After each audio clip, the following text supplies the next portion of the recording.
Austin Andrews here with your Beacon. Today we're taking a look at the election results of 2024.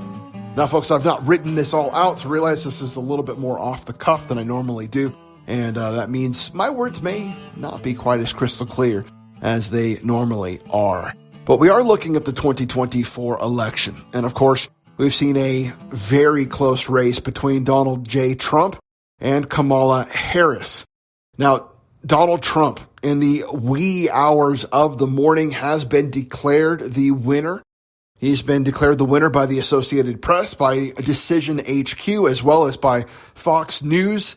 There are some other networks that have not called it. They are saying that it is still too close.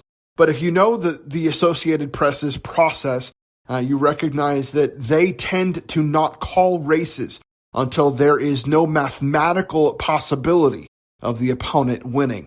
So if the Associated Press is calling these races, it is highly likely that these races are to be trusted at this time. With that in mind, we do look at the Electoral College map being a 277 to 224 victory as of this recording.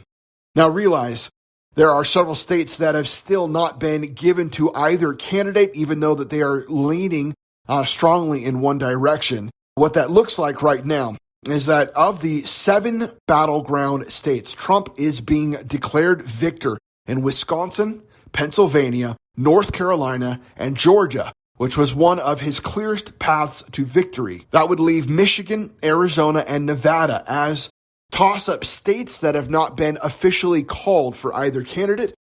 Those are not enough electoral college votes that Kamala Harris could win if she was declared the winner in all of those. And at this time, they are all leaning towards Trump, although they are too close to call. The last state that has also not been called is Alaska. Although it leans Trump and is expected Trump, the margin is just too close to call at this time. With President Trump being declared the winner, he did have some remarks from Florida earlier this morning, and here are a few of those words. But it's a political victory that our country has never seen before, nothing like this. I want to thank the American people for the extraordinary honor of being elected your 47th president and your 45th president. Every single day I will be fighting for you, and with every breath in my body, I will not rest until we have delivered the strong, safe, and prosperous America that our children deserve and that you deserve. This will truly be the golden age of America. That's what we have to have. Of course, we've not just been focused on the presidential election, but we've also been looking at our House of Representatives and, of course, the Senate elections as well. As we all understand, the legislative branch of government really is going to be essential for Donald Trump to be able to do the mandate that he has been given by the American people, assuming that he will be able to pass legislation to get things done. And to do that, he needs the Senate and the House of Representatives. Taking a look first at the Senate, we do believe that the grand old party, that is the party of the Republicans, that they will have a majority, and at this time that majority will be at least 52 seats. Now, there are still several races to be called, and that majority for the grand old party could increase and is actually expected to increase. But for now, there is a safe margin of control in the Senate expected for the Republican Party. The House of Representatives is far too close to call at this time. They are looking at a wide array of races that have not been called. And of course, there is a highly probable situation where a slim majority for one party will be what is the controlling factor.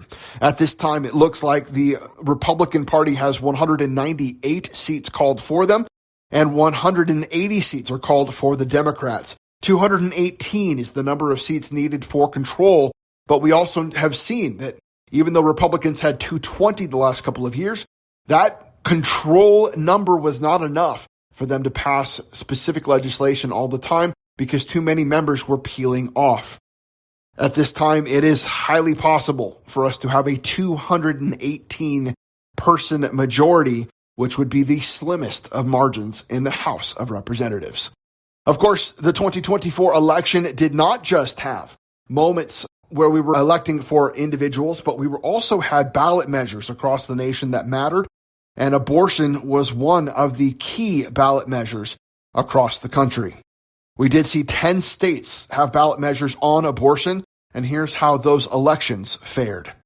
Arizona seems to have passed a right to abortion. Colorado seems to have passed a right to abortion.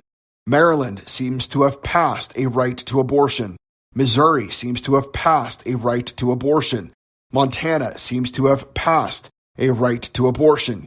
Nebraska seems to have passed a right to abortion. New York seems to have passed a right to abortion. Nevada seems to have passed a right to abortion.